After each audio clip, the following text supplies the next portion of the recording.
Good morning, YouTube. Long time no see. I know it has been a very long time since I've posted anything, but to be perfectly honest, with everything going on in my own life, plus everything going on in the world, every time I get a little piece of news, like Charlottesville, I'm like, and then Vegas, and then the wildfires, and then the hurricanes, Pretty soon I'm laying on the freaking ground saying, please God, just kill me now. So I started off this morning to let you guys know that I'm moving. You notice that the posters and everything's gone in my room. Back to that later. Last night I had a bunch of fun with an idiot and I wanted to tell you guys all about it. Now, a couple of weeks ago, I subscribed to David Doel, the Rational National. You guys may have heard of him, maybe not. Right now, Mike Figueredo of the Humanist Report is stumping for him. And after this little exchange, I informed Mike about it, and maybe you might want to stop stumping for this guy. So, in the links below, the first one is going to be the video that David Doel made called Flashback to when MSNBC was actually good. And this video has Cenk Uygur being the old Cenk Uygur on NBC and just going after them. It's a decent video. It's a nice flashback. But when you think about after the primary and how Cenk Uygur was suddenly all rah-rah establishment, it makes you think. And it made me think. Maybe I'm the only one that does think. I don't know. But I commented, let's not forget that Cenk is the same man that told us to grow up and vote for Hillary. How quickly he changes, swaying with every slight breeze. I don't trust him. And David, to his credit, replied, LOL, what? Cenk pushes for Bernie all during the primaries, and once HRC became the nominee, he said vote for HRC over Trump, which is the exact same thing that Bernie himself said to do.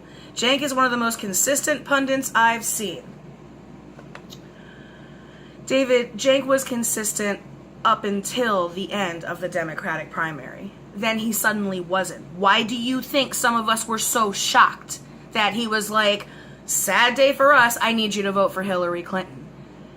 And some of us went, whoa, what just happened here? And then he immediately went on the stump for Hillary, which is what I said. Really? He spent the entire primary exposing Hillary Clinton just to turn around and tell us we had to vote for her to prevent Trump. Consistent. Bernie also said he wasn't going to tell his supporters anything and that Hillary had to win them over. She didn't, wouldn't, and lost. This only happened a year ago. We were there. I expected intellectual honesty out of you. Apparently, I expected too much.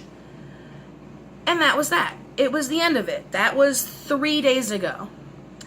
Then last night, someone else decided to respond to all of this. His name is Jaguar Warrior, who, while I was making and collecting all the material for this video, deleted every single comment. Mr. Jaguar Warrior says, to the Rational National, Call of the Wild is most probably a Russian troll. Check out this video on this subject. Russia's online troll army is huge, hilarious, and already everywhere. So I clicked on the video. Now, when you critique someone, you might want to bring in an example of an outside person saying that no, they're credible.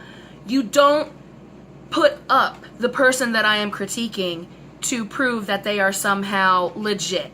This video, the second link in my description, is a TYT video about a BuzzFeed expose about a Russian hacker collective.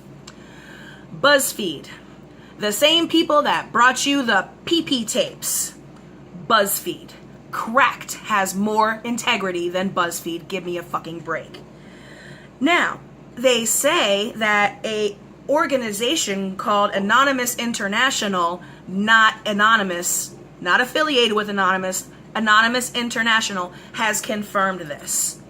Well, unless the real Anonymous comes out and says, yeah, this is true, then I don't believe a fucking word of it. Now, when I replied to him, I said, so, call me a Russian troll to prove you people are not neoliberal shills.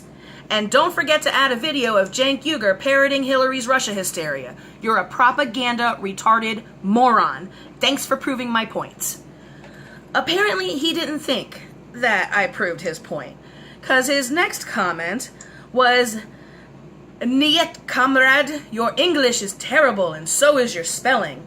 It's Cenk Uygur, not Cenk Uygur. How can I be a neoliberal when I'm not making $60,000 a year that Vice President Joe Biden talks about? Quote, that guy working on the assembly line making $60,000 a year, Biden said. Democrats abandoned the middle class in 2016 election, Joe Biden says, in a Washington Times article. Since he is incompetent about posting that particular link, I could click on it to figure out where it went. So I have no idea where he got that Joe Biden thing from, nor do I understand where he keeps getting this Russia thing from. I'm in fucking South Florida. I am like the lowest class that there is. I'm out there freaking delivering newspapers every night in the pouring down fucking rain. Yeah, where's my check, Putin? I want my check. Moving on, I said back to him, I live in Florida, you drooling retard. My English is flawless, and oh, yeah, apparently I did switch the U in Cenk Uygur's name for a Y, you know, because they're sitting right next to each other on the keyboard, and apparently I forgot the L in the word slight. He caught typos. I bet he's so proud of himself. You're an imbecile. I was like, where are your parents? Isn't it past your bedtime? Well done, David. This is the intelligence level of your audience. And this is why I will not let Mike Figueredo stump for you unchallenged. If you are going to align yourself with TYT Maine, red baiting, and the Russia hysteria, you're not a progressive warrior. You're a neoliberal shill at best. To which dum-dum Jaguar warrior replied, how much does Putin KGB pay you? Is Putin a good boss? Americans don't write phrases like this, swaying with every slight breeze, and it's spelled slight, not sight. We see you, comrade. Check out this video on these guys. Quote, is Putin's bot army hyper-normalizing violence in America? This is the third link. This is another TYT video where they are quoting Bloomberg News and Raw Story about how Russian bots are normalizing violence against Antifa. Now, I became aware of Antifa after Charlottesville and Heather Heyer lost her life. And that entire situation broke my heart. But in World War II, we were all Antifa. If you don't remember what fascism is, you need to look up a dictionary and a history book and find out why violence is most acceptable against Nazis. Why? Because when they get their way, we're all in trouble. First, they came for the Mexicans, and I didn't say anything because I wasn't Mexican. Then they came for the Russians I didn't say anything because I wasn't Russian. Then they came for the Jews. The Jews are always last on this list, you fucking morons, and we're not gonna let this happen again.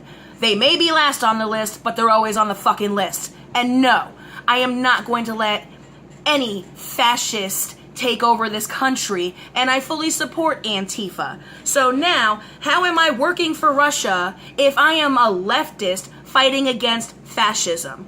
You fucking moron. So, to which my last reply is, one more thing, idiot. Swaying with every slight breeze is a line from I, Claudius. a British TV show from 1974, 1979. Where's my case? There's my case. I, Claudius, I love this show. If you guys have ever wanted to find out what the Roman imperial family was like, this is brilliant. And starring Derek Jacobi. It's awesome. And as I said, I'm not surprised that you're not cultured, since you're not really that intelligent either. And that's when I found out he deleted everything. Oh, this was so funny, because I had already screenshot absolutely everything. Oh, and Gmail sends you an email with every single freaking word you post. Moron! I have now posted every single screenshot on my Facebook, which will be the last link in the description below. You assholes want to come at me? You better come correct, motherfucker, because I got you dead to rights. I was faster than you when I was 12 years old. Now, you couldn't keep up with me if you tried. Guys, this was a fun time. This is going to be the second to last video you see in this particular room. And I'm debating on whether to send you through a walkthrough of my lovely neoliberal destroyed house. You can already see the broken. Yeah, that actually might be fun since I'm moving out anyway. So, yeah, I hope you guys enjoyed this. Check out all the links below. David Doel, the last thing I have to say to you is, if your audience does not understand that this Russia hacking the election thing is bullshit, then you're not a voice that I want to elevate on YouTube. And same thing that went for TYT Maine and Sam Cedar and David Pakman, who Kyle Kalinske is still stumping for. I don't know how many times you people have to be lied to, belittled to, before your trust wears off. All it takes for me is one. And that's all it took for me for TYT Maine, Sam Cedar, David Pakman, H.A. Goodman, Nico House, and now, last of the list, the Rational National David Doel.